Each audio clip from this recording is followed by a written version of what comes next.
Namaskar Vidyarthi Mitro. I welcome you all in my session. In this session, we are going to discuss about ants. હા કીડીઓ વિશેની ચર્ચા we are going to continue કે હજુ સુધી આપણે એટલી ઇન્ફોર્મેશન મેળવી કે એન્ડ્સ કીડી જે છે એમનામાં એક સોશિયલ સેન્સ પણ હોય છે. They do have a government and વૈજ્ઞાનિકોમાં એક સમુદાય એવું પણ માને છે કે મનુષ્યની ઇન્ટેલિજન્સ જેટલી છે ઇક્વિવેલન્ટ ટુ દેટ ઇન્ટેલિજન્સ કીડીઓમાં પણ એટલી ઇન્ટેલિજન્સ હોય છે. They have work management quality. They divide their work, એમનું કામ તેનું તેઓ શ્રમ વિભાજન કરે છે. They do there trouble shooting in their on way. They do trouble shooting, એમની સમસ્યાનું નિવારણ they do in innovative way. સમસ્યાનું નિવારણ તેઓ જાતે કરે છે. દે ડુ ફાર્મિંગ, ખેતી કરે છે કે જે પાંદડા જે હોય છે સાઉથ અમેરિકાની અંદર જે કીડી જે છે અમ્બ્રેલા એન્ડ્સ, જે પાંદડા જે હોય છે એને ચાવીને એને આફ્ટર દેટ ચાવેલો ભાગ જે હોય છે એને પથારી બનાવીને એના પર જે ફંગસ ઉગે છે તેનો ખોરાક તરીકે ઉપયોગ કરે છે. એના પછી આપણે એવી કીડીની પણ ઇન્ફોર્મેશન મેળવી જેની અંદર they have domestic cow and they milk them, કે તે જેમ મનુષ્ય પશુપાલન કરે છે એવી રીતે આ જ કીડીઓ જે છે એ ગ્રીન ફ્લી નામનું જે જીવ જે છે, જે જંતુ છે એને તેઓ રાખે છે, પાળે છે, પોષે છે અને એને બંને બાજુથી ધીમેથી દબાવીને એનો જે રસ નીકળે છે શરીરમાંથી હની લાઇક જે સ્વીટ લિક્વિડ નીકળે છે એ સ્વીટ લિક્વિડ જે છે આ એન્ડ્સ જે છે એ ખાય છે. એના પછી we have also got information about ants કે એન્ડ્સ જે છે જે જો બીજી કીડીઓ બીમાર હોય, if there are some few ants which are sick, જે બીમાર હોય તેમની કાળજી લે છે. And if there are ants who are dead, જે મરી ગઈ હોય છે તેમને દફનાવે પણ છે, તે bury them. They have a social sense, બીજી નાની કીડીઓના બચ્ચાને ઈંડાને સાચવે પણ છે, બીજી કીડીઓને સાચવવું, કામનું શ્રમ વિભાજન કરવું, એક સોશિયલ સેન્સ, એક ગવર્મેન્ટ જેવી જેમ ચાલતી હોય એવી રીતે કીડીઓમાં પણ એક સરકાર હોય છે, ગવર્મેન્ટ હોય છે, સોશિયલ સેન્સ હોય છે. તો આ બધી ઇન્ફોર્મેશનની સાથે let's get some more information about ants from another region. બીજા વિસ્તારમાંથી let's get more information. There are ants that keep other ants as a slave. મનુષ્ય જેમ બીજા મનુષ્યને ગુલામ તરીકે રાખે છે એવી જ રીતે યુરોપની અંદર આવેલી કીડી એવી છે કે જે પોતાના માટે ગુલામ રાખે છે. કઈ રીતે? Let's get some information about it. There are ants that keep other ants as a slave. One such type is powerful red ant which is found in Europe. હા, યુરોપની અંદર આવેલી આ લાલ કીડી જે છે એ બીજી કીડીઓને ગુલામ તરીકે રાખે છે. Their slaves are taken from a type of a black ant which is smaller in size. જે કાળી કીડી હોય છે તેમનાથી નાની આવી કીડીઓનો તે ગુલામ તરીકે ઉપયોગ કરે છે. પણ ગુલામ બનાવે છે કઈ રીતે? Let's get information about it. એના વિશેની આપણે માહિતી મેળવીએ. When the red ants want slave they ambush the nest of the black ants and abduct some of their eggs.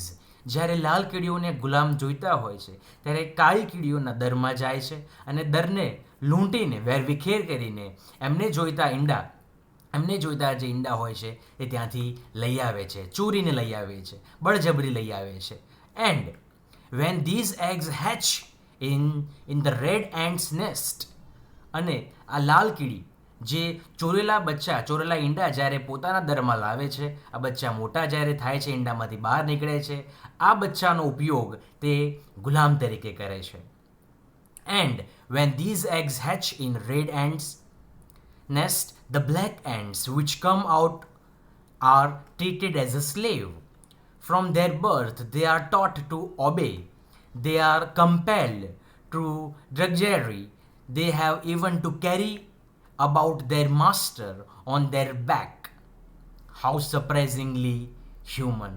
મનુષ્ય જ્યારે યાત્રા કરવા જાય છે ત્યારે એને ચલાતું નથી હોતું, ત્યારે બીજા માણસોને હાયર કરીને એના ખભે બેસીને કે પાલખીમાં બેસીને યાત્રા પૂરી કરે છે. એવી જ રીતે અહીંયા પણ કંઈક એવું જ છે. લાલ કીડીઓ છે એ કાળી કીડીઓને ગુલામ બનાવે છે અને બાળપણથી જ એ કાળી કીડીઓનું એવી રીતે પાલન પોષણ કરે છે કે તેમને ગુલામ તરીકે વર્તવાનું હોય છે અને ઘણીવાર લાલ કીડીઓને તેમના ખભા ઉપર તેમના શરીર ઉપર ઉચકીને પણ જવાનું હોય છે, જસ્ટ લાઇક હ્યુમન ઇન્ટેલિજન્સ. તો મિત્રો, ફાર્મિંગ એન્ટ્સની ઇન્ફોર્મેશન આપણે મેળવી જે સાઉથ અમેરિકામાં છે. એના પછી આપણે જે ગ્રીન ફ્લી ઉપર આધાર રાખતી ગ્રીન ફ્લીને પાલન પોષણ કરીને એના ઉપર જીવન નિભાવતી કીડી વિશે માહિતી મેળવી. એન્ટ્સ, રેડ એન્ટ્સ વિશે માહિતી મેળવી કે જે યુરોપમાં છે અને બીજી કીડીઓને ગુલામ તરીકે રાખે છે. Now let's get more information about those ants who are very much cruel and violent. હા, હિંસક અને માંસાહારી કીડીઓ હોય જ છે, પણ આવી માંસાહારી કીડીઓ જેના વિશે તમે જાણીને કદાચ you will be surprised to know that. તમે હબક થઈ જશો, તમે થોડાક સમય માટે સાયલેન્ટ થઈ જશો કે આવી રીતે કેવી કીડીઓ. Let's get information about them. The most ferocious kind of ants, સૌથી ભયાનક, સૌથી ડરાવનારી અને ગુસ્સાવાળી જે કીડી જે છે એ કીડીઓ છે kind of ants are driver ants of Africa. આફ્રિકાની ડ્રાઈવર એન્ટ્સ. ડ્રાઈવર એન્ટ્સ શા માટે નામ પાડ્યું હશે?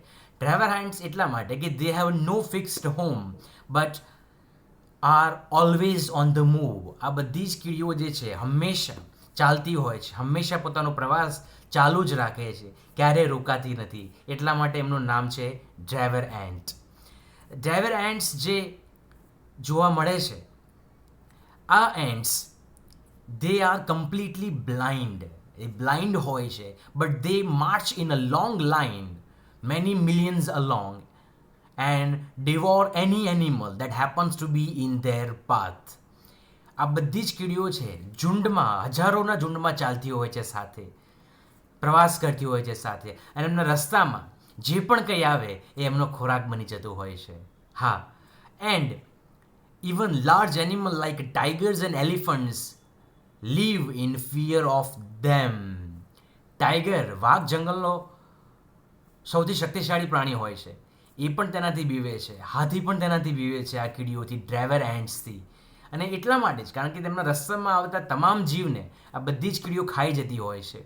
ઓફન ઇફ અ પાયથન, ઘણીવાર મોટાભાગે એવું બનતું હોય છે કે જે પાયથન, જે અજગર હોય છે, enable to move after સોલિંગ his dinner. આપણે જાણીએ છીએ પાયથન જે છે અજગર પોતાના શિકારને ગળી જાય છે અને ત્યાં જ પડ્યો રહે છે જ્યાં સુધી એ શિકાર એના શરીરમાં યોગ્ય રીતે પ્રસરી ના જાય. And unable to move after swallowing his dinner happened to be in the path of marching line, then this creature eat both the python and the animal in its stomach. Python ને આ બધી કીડીઓ ખાઈ જાય છે અને પાયથનના પેટમાં રહેલા શિકારને પણ ખાઈ જતી હોય છે. તો રસ્તામાં આવતા આ કીડીના રસ્તામાં આવતા તમામને આ કીડીઓ ખાઈ જતી હોય છે. The villagers of Africa tell stories about babies who have been eaten by ants, and these stories may well be true. આફ્રિકાની અંદર આવેલા ઘણા બધા પરિવાર એવું કહે છે કે એમના બાળકો, ઘણા બધા બાળકોને આ એન્ટ્સ, આ ડ્રાઈવર એન્ટ્સ ખાઈ ગયેલી છે, અને કદાચ સાચું પણ હોઈ શકે. When an army of the driver ants enters a house, જ્યારે ડ્રાઈવર એન્ટ્સ મિલિયનની તાદાદમાં ઘરની અંદર જ્યારે પ્રવેશ કરે છે ત્યારે the people flea in to the forest. તમે સાચું સાંભળ્યું. વ્યક્તિઓ જે છે, માણસો જે છે, પોતાનું ઘર છોડીને જંગલમાં ચાલ્યા જાય છે. And stay there until the ends have passed. જ્યાં સુધી આ કીડીઓનું ઝુંડ ઘરમાંથી પૂરેપૂરું જતું ના રહે ત્યાં સુધી તેઓ ઘરમાં પાછા પણ નથી આવતા. And they find that every insect and spider in the house has been cleared away. અને આ કીડીઓ મિલિયન્સની તાદાદમાં હોય છે જે જતી રહે છે. એના પછી એમના ઘરની અંદર જે જીવાત હોય તે તમામનો સફાયો, તે તમામનો ખોરાક તરીકે ખાઈ જતી હોય છે આ મિલિયન્સ ઓફ ડ્રાઈવર એન્ટ્સ. તો મિત્રો, વિડીયોની અંદર we started our session with one example કે કઈ રીતે કીડીઓ શ્રમ વિભાજન કરે છે, કીડી ફાર્મિંગ કરતી હોય છે, કઈ રીતે તે ફાર્મિંગ કરતી હોય છે, હાઉ દે હેવ પશુપાલન, કઈ રીતે તે ડોમેસ્ટિક કાઉ હોય છે એમની green fly. Then we also got information કે કઈ રીતે તે કીડી એકબીજાની સાર સંભાળ રાખે છે, બીમાર કીડીઓને સાર સંભાળ રાખવી, મરી જતી કીડીઓને દફનાવવી. એની સાથે સાથે એવી કીડી જે યુરોપમાં છે કે જે ગુલામ તરીકે કાળી કીડીઓનો ઉપયોગ કરે છે, અને આગળ ડ્રાઈવર એન્ડ્સ જે ત્રસ્યમાં આવતા તમામને પોતાનો શિકાર બનાવે છે, અને વાઘ અને હાથી જેવા મહાકાય પ્રાણીઓ, ખુખાર પ્રાણીઓ પણ તેમનાથી બીવે છે. આશા રાખું છું ધ ઇન્ફોર્મેશન જે આપણે કીડી વિશે મેળવી, કીડીઓ વિશે મેળવી, પ્રજાતિ વિશે મેળવી, કીડીઓની અલગ અલગ પ્રજાતિ વિશે જે પણ આપણે ઇન્ફોર્મેશન મેળવી તેનાથી આપ સંતુષ્ટ હશો. Thank you very much for your patience. Thanks a lot for listening me. અસ્તુ. જય હિન્દ.